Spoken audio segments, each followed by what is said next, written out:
Hello, everybody. So, as we are in the first couple of chapters of our Latino Politics textbooks by Lisa Garcia Bedoya, I just wanted to provide an overview of these introductory chapters. And I think we've already laid the groundwork on how to approach the study of Latinx population here in the United States. So, I just want to introduce and go over some of the concepts. And right away, the concepts of agency and structure. Right? What is agency? So, agency is the ability of one to act in the world, for you to be able to make choices and to move in this world. That is you enacting your level of agency, the capacity, condition, or state of acting or exerting power. And now you have that ability, and on the other side, we have, or along within that context, the concept of structure. So, what is structure? Simply meaning rules and laws that which may limit our freedom. So, institutional structures, social, political, or economic, which may constrain your ability to act in that world. Right? So, those structures include, but are not limited to, the employment and the housing markets, the legal system, including immigration rules, the political system, the educational system, and so on. So again, just to think of you being an agent, ability to act, and on the other side, there are rules in which you can act in. That is structure. So in this society, in a capitalist society, there is a lot of focus on personal responsibility and how that affects certain populations. So we'll see how this functions within Latinx politics. And what's in a name? This is something that we're going to be thinking about. The X. We just had a recent Pew Hispanic research poll that really most respondents across the country didn't like the X, right? So it's kind of, we know this X is debatable. We know it's gender neutral. It incorporates certain excluded identities. But what is that name, right? And this is something that we're thinking about, and where it comes from, how you identify, self identify, how others identify you, identify one as a group. And Hispanic is a term that was rooted, comes from the top down. This was a concept in a label that was introduced by the federal government in 1973 by the President Nixon administration in order to homogenize and count this people of Spanish-speaking origin, and that has stuck, and it's taken on a name of its own, and we see it very popular, especially in marketing. Um, and what is a Latino? Chicano. Chicano, we went over the Chicano moratorium and how that identity was politicized by youth students in a certain historical period who affirmed something that was negative and made it a positive and enacted uh, forms of social movements. And also Boricuas, Puerto Ricanos on the East Coast affirm this identity. New Yorkers, Centroamericano, what are all these names? And we're going to be interrogating all these identities on how they are fixed. And also, one of the questions you're taking on is there a unified Latino identity or Latinx identity? Right? So, where does that come from? So, race or ethnicity, or race and ethnicity. Well, my focus and our focus is on race because race is fundamentally about power, the power to give meaning, the power to exclude or include certain groups who are racialized. Remember that concept of racialization. So race, we know, is a social construction. This is what Lisa Garcia Bedoya points out in her textbook. But I also add the component, it is a social and political technology, right? Because it's a technology in the way that that information about the meaning we give people out in the world is utilized. It's utilized to inform how laws are produced, how to structures those institutions, on who to include and who to exclude. So race is a technology used by those who wield it in order to make citizens out of some and non-citizens out of others, to make those criminal and to make those law-abiding. So this is where race has been utilized, and I just thought of this book to draw these lines here, to segregate. This is the practice of redlining. This is a book by Richard Rothstein, who wrote The Color of Law, which really chronicles how that technology of race, he doesn't call it that, but how race was used in order to demarcate where people can live. And for people of color, it was in the least desirable area and toxic areas. And we know that race, the 1790 Naturalization Act, was fundamentally racialized. So as we're thinking about, and let me make this bigger here,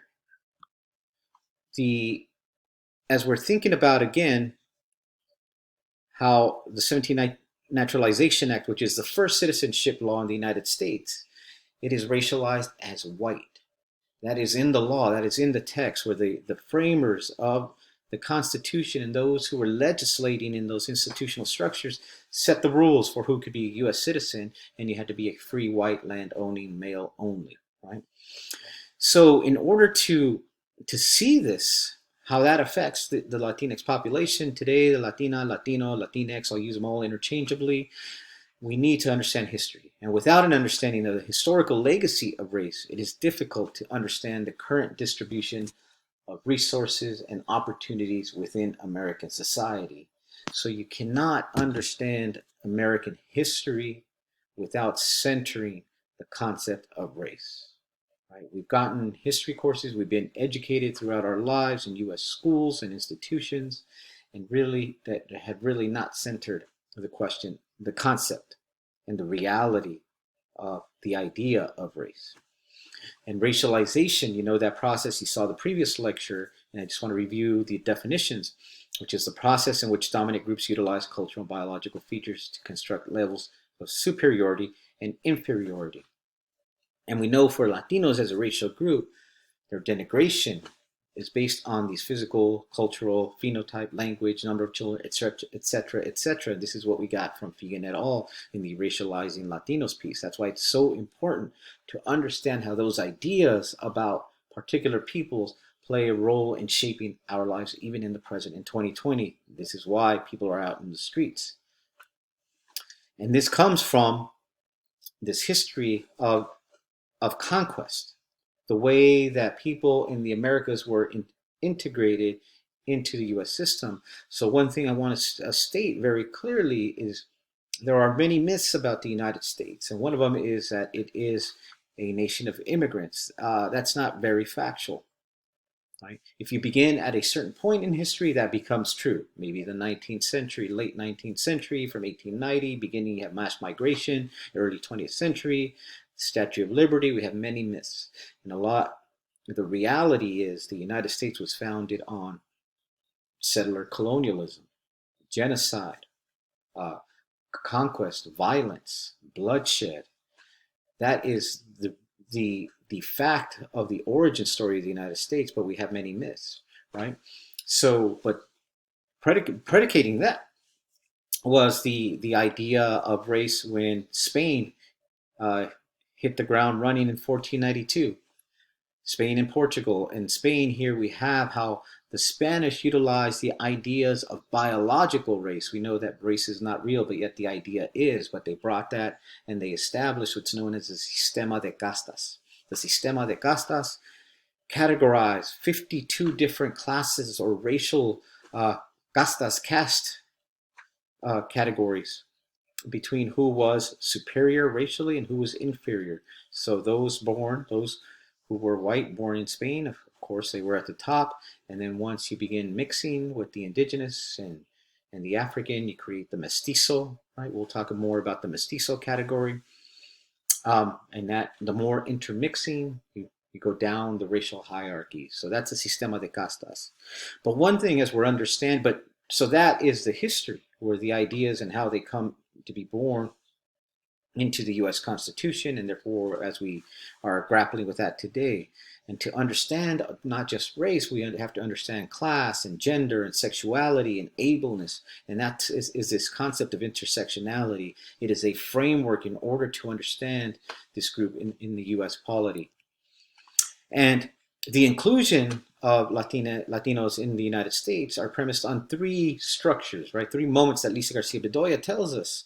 The Monroe Doctrine, when James Monroe in 1823 declared to the rest of the world, the European powers, namely, do not come to the Western Hemisphere, meaning any of the Americas, because that was the domain of U.S. Hegemony. So the domination over those territories by the U.S. was laid out in 1823. This sets the ground on how all Latinos will be incorporated. And we see this follow through, as I mentioned prior, and the idea of manifest destiny, which is a set of ideas which is coined by John O'Sullivan in 1845. And really, it is the idea that it is the Anglo's God given right to take all the territory. And this is further codified with President Roosevelt, with the Roosevelt Corollary in 1904. So the Monroe Doctrine, you see some images here, is telling everybody stay out of the West. Manifest destiny, Garcia Bedoya shows us that the excerpt from John Quincy Adams in 1811 stating it is the divine providence. So again, that God gave the earth to the Anglo to take it and to bring light and modernity to the savage indigenous, to the mongrel Mexican, right? And this was captured in the popular imaginary. The media of the day had already been racializing the indigenous, the Mexican, and anybody who was non-white or non-Anglo. So manifest destiny is still an idea that penetrates the mind today of who is American and who is not, and who is to control and capture these ideas. And the Roosevelt Corollary stated that the United States would intervene as a last resort to ensure that other nations in the Western Hemisphere fulfill